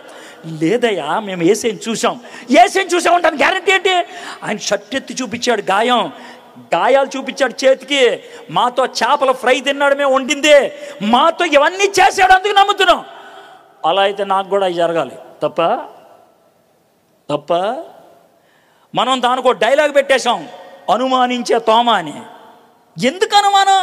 ఆడికేం జరిగిందో నాకు కూడా అదే జరగాలనుకున్నా. తప్ప ఈ రాత్రి మీలో చాలా మంది అదే మాట అంటారా, నాకు కావాల అనుభవం, నీకే కాదు. అప్పుడు నేను నమ్ముతా. భారతదేశం కోరేది అనుభవం, ప్రశ్నలకు జవాబు. అనుభవం, ప్రశ్నలకు జవాబు. ఈ రెండు ఇవ్వగలిగేది 12 మంది శిష్యుల్లో ఒకడే, తోమ. ఎందుకో తెలుసా? తోమ అన్నాడు, నీ గాయములో ఏలు పెట్టేదాకా నేను నమ్మనని. అనుభవం కోరాడు. తోమ అడిగాడు, ఎక్కడికి వెళ్తావు యేసయ్య అని. నేనే మార్గం, సత్యం, జీవం. ఆ ప్రశ్నకు జవాబిచ్చాడు. భారతదేశానికి వచ్చి ఆ ప్రశ్న అడుగుతున్న భారతీయులకి జవాబిచ్చాడు. అశ్వతోమ సద్గమయ, అయోమయంలో ఉన్నాను, సత్యం ఎక్కడ? యేసయ్య నేనే సత్యం అన్నాడు. తమసోమ జ్యోతిర్గమయ, అంధకారంలో ఉన్నాను, వెలుగెక్కడ? యేసయ్య నేనే వెలుగు అన్నాడు. మృత్యోర్మ అమృతాంగమయ, చావు భయములో ఉన్నాను, అమృతం ఎవరేస్తారు? యేసయ్య అన్నాడు, నేనే పునరుద్ధానాన్ని, నిత్య జీవాన్ని. యేసయ్య ఇచ్చిన సమాధానాన్ని పట్టుకొని భారతదేశానికి వచ్చాడు. యేసయ్య ఇచ్చిన అనుభవాన్ని పట్టుకొని భారతదేశానికి వచ్చాడు. భారతదేశానికి సువార్త బ్రిటిష్ వాళ్ళు తీసుకురాలా, భారతదేశానికి సువార్త అమెరికా వాళ్ళు తీసుకురాలా, భారతదేశానికి సువార్త ఐరోపా ఖండము నుంచి రాలా. భారతదేశానికి సువార్త ఆసియా ఖండము నుంచి తోమా తీసుకొచ్చితే వచ్చింది. భారతదేశానికి సువార్త వచ్చింది క్రీస్తు శకం 53 అక్టోబర్ నెలలో. ఇది పాశ్చాత్య మతం అని ఎవడన్నాడు? దిస్ ఇస్ ప్యూర్లీ ఈస్టర్న్, ఈశాన్యంలో పుట్టింది. ఇది పాశ్చాత్యంలో పుట్టింది కాదు. అమెరికా అప్పుడు లేదా? అమెరికా లేదు. అమెరికాని కనుక్కుంది 15వ శతాబ్దంలో. భారతదేశానికి సువార్త వచ్చింది 1వ శతాబ్దంలో. మధ్యలో 1400 సంవత్సరాల గ్యాప్ ఉంది. బ్రిటిష్కి మొట్టమొదటిసారిగా సువార్త వెళ్ళింది 130లో. భారతదేశానికి సువార్త వచ్చింది 53లో. భారతదేశానికి సువార్త వచ్చిన 80 ఏళ్ళకి బ్రిటన్కి సువార్త వెళ్ళింది. దేవుడు భారతదేశాన్ని ప్రేమిస్తున్నాడయ్యా, నిన్ను ప్రేమిస్తున్నాడు, నన్ను ప్రేమిస్తున్నాడు. అందుకే తన శిష్యుని పంపించాడు భారతదేశానికి. మై ఫ్రెండ్స్, ఖచ్చితంగా చెప్తాను, దేవుడికి తెలుసు భారతదేశం ఒక రోజుకి ప్రపంచంలో నెంబర్ 1 దేశం అవుతుందని జనాభాకి. అందుకే సువార్త ఎక్కడ బోధిస్తే ప్రపంచంలో ప్రతి 7వ వ్యక్తికి సువార్త అందుకుంటుంది. నేను సువార్త అందించేది డబ్బుల కోసం కాదు, సువార్త అందించేది పేరు కోసం కాదు, సువార్త అందించేది నీ మతం మార్చడానికి కాదు, సువార్త అందించేది నీ బతుకు మారటానికి. That's all. నీకున్న భయం పోగొట్టడానికి. That's all. అంతకుమించి ఇంకేం లేదు. సరే, ఏం జరిగిందో చూద్దాం. 44వ వచనం. ఆయన ఇదంతా చెప్పిన తర్వాత అంతటా ఆయన, మోషే ధర్మశాస్త్రంలోను ప్రవక్తల గ్రంథముల్లోను కీర్తనలోను నన్ను గూర్చిన రాయబడినవన్నీ నెరవేరవాలని నేను మీ వద్ద ఉండినప్పుడు మీతో చెప్పిన మాటలు నెరవేరినవని వారితో చెప్పాను. మొదటిసారి శిష్యులు గలిలీలో ఉన్నప్పుడు చెప్పాడు కదా, ఆయన చచ్చిపోయి 3వ దినం తిరిగిలేస్తారని. ఎమ్మాయి మార్గంలో ఉన్న వాళ్ళకి మోషే రాశాడు కదా ఇది జరగాలని.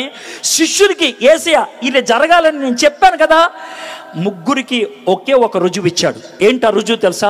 The Bible. అది నీ చేతిలో ఉందా? ఉంది. వాక్యం అనే రుజువు ఉందా? ఉంది. వాక్యం అనే రుజువు ఉంది. మర్డర్ జరిగినప్పుడు నువ్వు ఉండవు, కానీ లాయర్ వాదించడానికి వాడు ఉపయోగించింది, సార్ కత్తి ఉంది, సార్ కత్తి కత్తి మీద ఆ ఎంటుకు ఉన్న సార్, కత్తి మీద వాడి ఏలు ముద్ర ఉంది సార్. ప్రపంచానికి ఆయన ఇచ్చేది ఏలు ముద్ర ఉన్నటువంటి కత్తి మాత్రమే. దేవుడు ఆయన ముద్ర ఉన్న వాక్యాన్ని మనకిచ్చాడు. నీ దగ్గర ఖాళీ సమాధి లేదు, కానీ ముద్ర వేసిన వాక్యం ఉన్నది. This is the word of God with the image that is imprinted by the Holy spirit.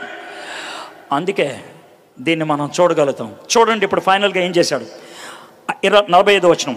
అప్పుడు వారు లేఖనములు గ్రహించినట్లుగా ఆయన వారి మనస్సును తెరచి, అప్పుడు వారు లేఖనములు గ్రహించినట్లుగా ఆయన వారి మనస్సును తెరిచి, సమాధి తెరిచాడు, లోనకెళ్ళి ఆయన లేచాడని చూడటానికి. కళ్ళు తెరిచాడు, లేచిన ఆయన ఈయనే అని గుర్తించడానికి. మనసును తెరిచాడు, లేచిన యేసయ్య నా రక్షకుడు అని అంగీకరించటానికి. ఈరోజు నేను వాక్యం తెరిచి మీ ముందు పెట్టాను. వాక్యం బోధిస్తూ ఉంటే మనోనేత్రాలను తెరవటానికి ఒక ఆయన ఇక్కడున్నాడు. ఆయన పేరే పరిశుద్ధాత్ముడు.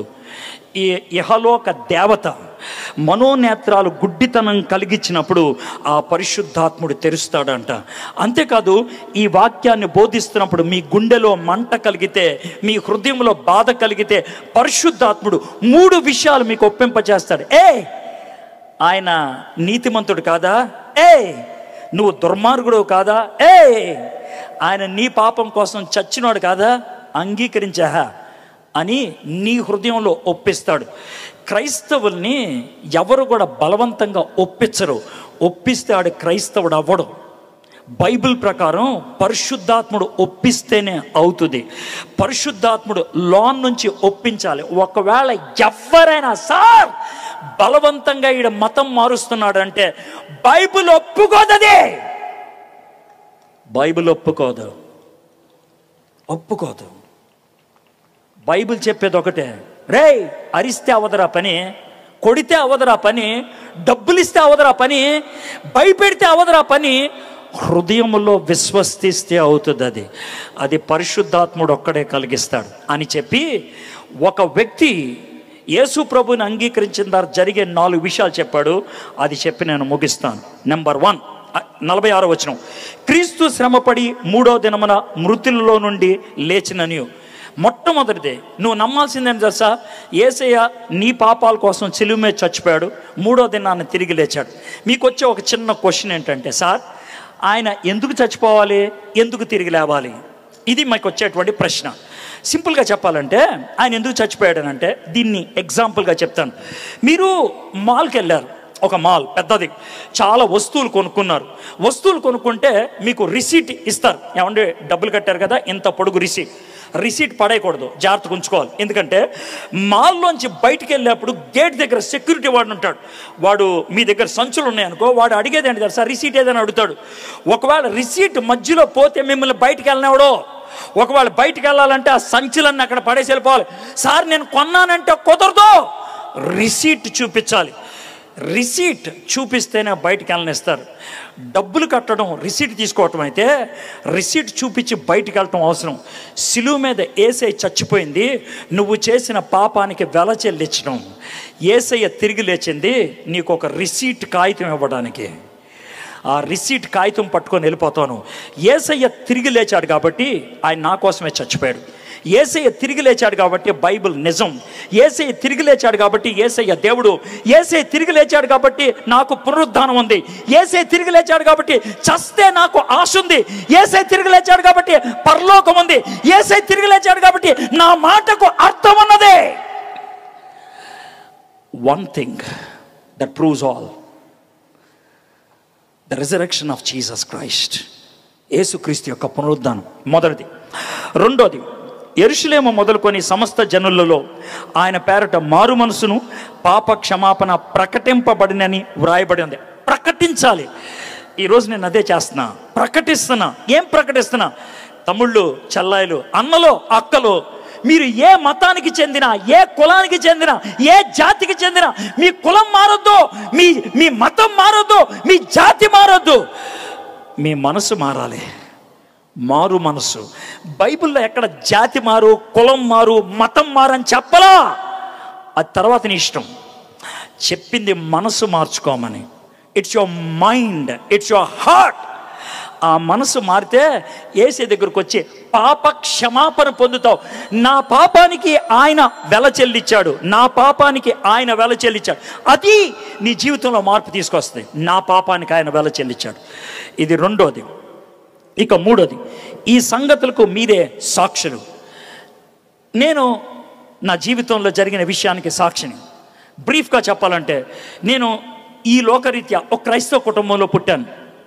నాది 3వ తరం. మా తాతగారు వాళ్ళ నాన్నగారు మొదటగా క్రైస్తవులు అయ్యారు. మహారాష్ట్ర నుంచి వచ్చిన బ్రాహ్మణులు. వాళ్ళు యేసుప్రభుని మొదటగా అంగీకరించారు. నూజివీడు రాజా దగ్గర మా తాతగారు వాళ్ళ నాన్నగారు ఆస్థాన గాయకులు. వాళ్ళకి మంచి కంఠం ఉండదని శ్రీకంఠం అని మా తాతగారు వాళ్ళ నాన్నగారికి బిరుదిచ్చారు. దాని నుంచి మా ఇంటి పేరు కుంఠం అయ్యింది. ఎందుకనంటే కంఠాన్ని బట్టి. నా గొంతు కూడా చాలా గట్టిగా ఉంటుంది, దాంట్లో ఎటువంటి అనుమానం లేదు. ఫిలిప్ గారు లాగా మాట్లాడలేను, కానీ దుమ్ము దులిపేటట్లు మాట్లాడగలను. ఆయనలాగా పాటలు పాడలేను డెఫినెట్గా. I have a throat that is magnetic. దాంట్లో ఎటువంటి అనుమానం లేదు.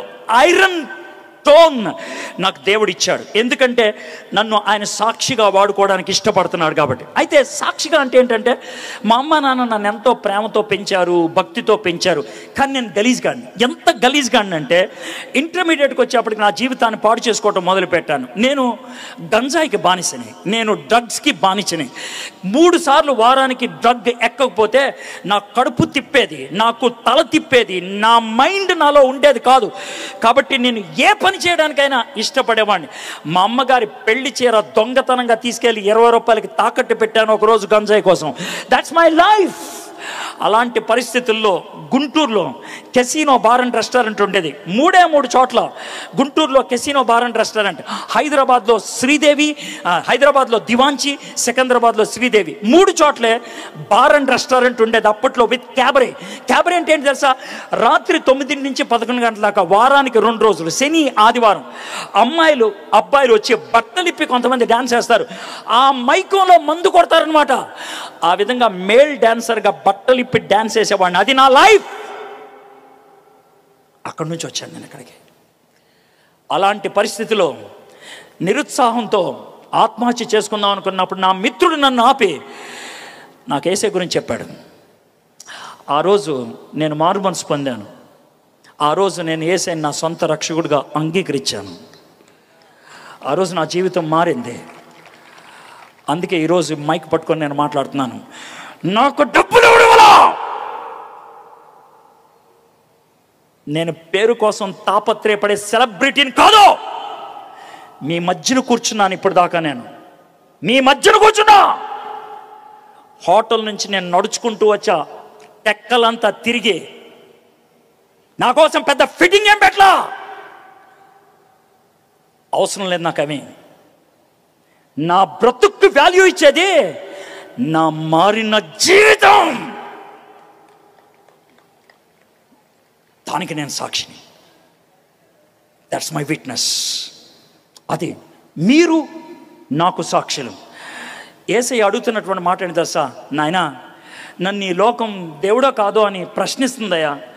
నాయనా, ఈ లోకం నన్ను దొంగోడు అంటుందయ్యా. ఈ లోకం నన్ను చేతగానోడు అంటుందయ్యా. ఈ లోకం నన్ను మోసగాడు అంటుందయ్యా. నువ్వు నాకు సహాయం చేసి పెట్టవా? యేసయ్య నాతో అనే మాట. నాకు సాక్షిగా ఉంటావు నువ్వు, నాకు సాక్షిగా ఉంటావు. నీ జీవితంలో జరిగింది నోరు తెరిచి చెప్తావా? ఒకసారి నోరు తెరిచి చెప్తావా?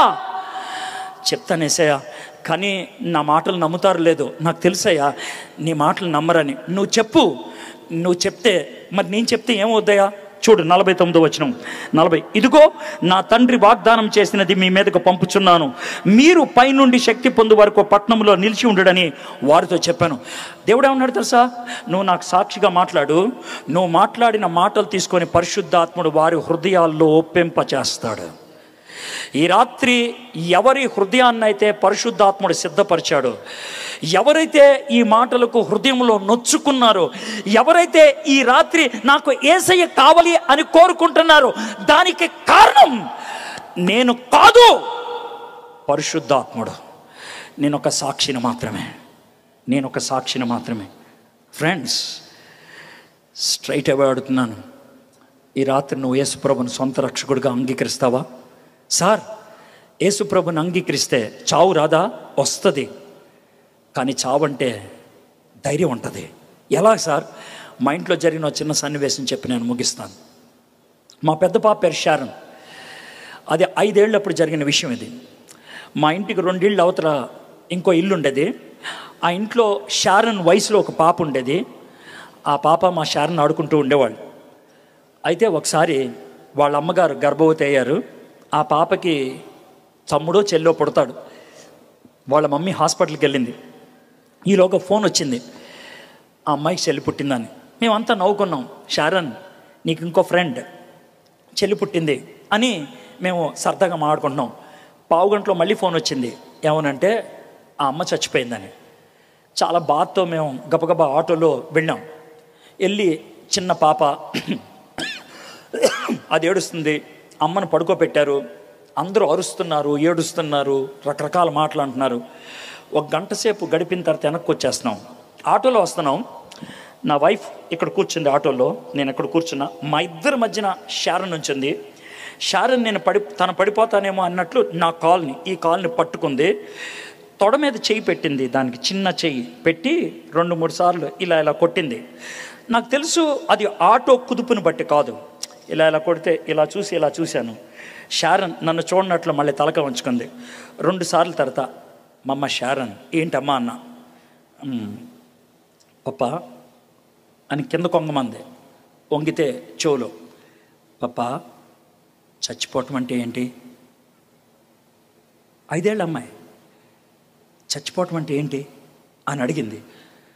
నాకు ఒక్కసారిగా షాక్ అనిపించింది. దీనికి నేను ఇప్పుడు జవాబు చెప్పకపోతే ఏమవుతుంది? ఎలాంటి జవాబు చెప్తే దీనికి అర్థమవుతుంది? ప్రభా యేసయ్యా, నా బిడ్డ అడిగింది, నాకు కొంచెం తెలియదట్లేవా దీని జవాబు చెప్పడానికి? సడన్గా ఒక థాట్ వచ్చింది. మమ్మ, నిన్న ఎక్కడికి వెళ్ళాం? నిన్న మీటింగ్కి వెళ్ళాం. ఏమైంది మీటింగ్కి వెళ్తే? మీరంతా బైబిల్ స్టడీకి వెళ్ళారు, మేము గదిలో కూర్చొని అందరం ఆడుకున్నాం. తర్వాత ఏమైంది? ఆంటీ నూడిల్స్ తెచ్చింది. మా అందరికి నూడిల్స్ అంటే ఇష్టం కదా, బాగా తినేసాం. ఆ తర్వాత ఏమైంది? ఒకే మంచం మీద మేము అందరం స్లీప్ ఓవర్ పడుకుండిపోయాం. ఆ తర్వాత ఏమైందేంటి? పొద్దున్న లేచేప్పుడు నా బెడ్రూమ్లో ఉన్నాను. నేను లేచి ఎవరు తెచ్చారు ఇక్కడికి అని అరిశాను. అప్పుడు నేను తెచ్చానమ్మా అన్నావు. తర్వాత నేను సైలెంట్ అయిపోయాను. మమ్మ, నువ్వు ఆంటీ వాళ్ళ ఇంట్లో పడుకున్నావు కదా, నువ్వు లేచేటప్పటికి నీ బెడ్రూమ్లోకి వచ్చావు కదా, నీకు భయం వేసిందా? లేదు. కానీ ఆశ్చర్యం అనిపించింది, సర్ప్రైజ్ అనిపించింది, ఫన్నీగా అనిపించింది. అది నాకు జరిగింది. మమ్మ, చావంటే అంతే. అంటే ఏంటి పాప అంటే, ఇప్పుడు నువ్వు ఆంటీ వాళ్ళ ఇంట్లో పడుకుంటే నేను ఆటో మీద ఎలా ఇంటికి తీసుకొస్తే పొద్దున్న లేసేపటికి నీ బెడ్రూమ్లో నీ బెడ్ మీద కళ్ళు తెరిచావో, చచ్చిపోయినప్పుడు ఇక్కడ కళ్ళు మూసుకుంటే జీసస్ క్రైస్ట్ వచ్చి నిన్ను పరలోకంలో తీసుకెళ్ళి అక్కడ షారన్ అంటే బంగారు వీధుల్లో కళ్ళు తెరుచుకుంటావు. అది మన పర్మనెంట్ హౌస్. వావ్ పప్పా, చచ్చిపోవటం బాగుంటుందే అన్నదే. That's what happens when you accept Jesus Christ as your personal savior. యేసు ప్రభుని నీ సొంత రక్షకుడిగా అంగీకరిస్తే గుండెల్లో వచ్చే ధైర్యం, విశ్వాసం ప్రపంచం అంతా కలిసిన తీయలేదు నిన్న. That is faith. Do you want that Jesus? ఆ యేసయ్య నీకు కావాలా? యేసయ్య నా కళ్ళు తెరువు, నా మనసు తెరువు అని అడగటానికి మీరు సంసిద్ధమా? తలంచండి, కళ్ళు మూసుకోండి, చిన్న ప్రార్థన చేసి ముగించుకుందాం. జస్ట్ తలంచండి. ఒకసారి మీరు ఈ ప్రశ్నకు జవాబు ఏమిస్తారో ఆలోచించండి. ఈ ప్రశ్నకు ఒకవేళ ఏ కారణం చేతైనా ఈరోజు నేను చచ్చిపోతే ఎక్కడికి వెళ్తా? నేను హిప్నటైజ్ ఏం చేయట్లా, ఇమోషనల్ బ్లాక్మెయిల్ ఏం చేయట్లా. ఒక్కసారి ఆలోచించమంటున్నా. If death comes today, where you will be? ఎక్కడ ఉంటాం? ఒకసారి లేచి నడిచేవాళ్ళు ఒక్క 2 minutes ఆగుతారా? ప్లీజ్ ప్లీజ్ ప్లీజ్ ప్లీజ్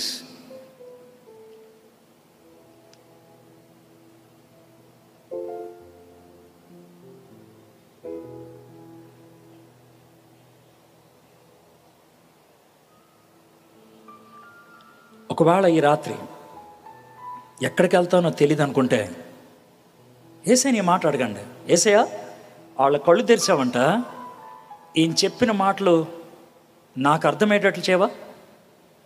ఏసయ్య, వాళ్ళ మనసులు తెరిచావంట, ఈ రాత్రి నా మనసు తెరుస్తావా? నాకు మారు మనసు కలగాలి, నా జీవితం మారాలి, ఈ రాత్రి చేయవా? అడగండి మీరు. నేనేదో చెప్పానని కాదు. ఆయన నిజమైన రక్షకుడైతే, ఆయన పునరుద్ధానుడైతే, ఈ రాత్రి ఈ మీటింగ్ ప్రాంగణములో ఆయన ఆత్మ ఉన్నట్లయితే మీ గుండెకు తాకాలి. అది తాకితేనే, అనుభవం ఉంటేనే, అయితే అవసరం లేదు. You experience. మాయం చేయట్లేదు నన్ను, నీ జీవితంలో జరగదు. ఒకవేళ ఈ రాత్రి, సార్ నాకు ఆయన కావాలి, ఈ రాత్రి ఆయన నా రక్షకుడిగా అంగీకరిస్తా, అది నీ నిర్ణయం అయితే, నీ మనస్ఫూర్తి నిర్ణయం అయితే, బయట నుంచి ఎటువంటి ఒత్తిడి లేకుండా నీ హృదయపూర్వకంగా అంగీకరించడం ఇష్టపడుతుంటే మీ కుడి చేయి ఎత్తి చూపించండి. నేను మీకోసం ప్రార్థన చేస్తాను. నాకు యేసయ్య కావాలి. I want Jesus. I want Jesus. Road మీద ఉన్నవాడు, గుడ్, వండర్ఫుల్. నువ్వు ఎక్కడున్నావు అనేది కాదు, నువ్వు ఎవరు అనేది కాదు. ఇది నీ జీవితంలో పనిచేస్తే యూ క్యాన్ ఇన్వైట్ హిమ్. ఆయన నీ హృదయంలోకి ఆహ్వానించవచ్చు. చేతులెత్తిన వాళ్ళు దించేయండి. చేతులెత్తిన వాళ్ళు మీ కుడి చేయిని మీ హృదయం మీద పెట్టుకోండి. నేను ఒక చిన్న ప్రార్థన చెప్తాను, నా వెంట ఆ ప్రార్థన చెప్పండి. యేసయ్యా, ఈ రాత్రి నువ్వు ఈ లోకములోకి నా పాపానికి వెల చెల్లించటానికి, శిక్షను అనుభవించటానికి, సిలువ మీద చనిపోవటానికి వచ్చావని తెలుసుకున్నా. యేసయ్యా, మూడో దినాన్న తిరిగి లేచావని నమ్ముతున్నా. నా కళ్ళు తెరవండి, నా మనస్సు తెరవండి, నా జీవితానికి మార్పునివ్వండి, నూతన జీవితాన్ని అనుగ్రహించండి. యేసే నామంలో ప్రార్థన చేయుచున్నాను. ఆమేన్. ఆమేన్.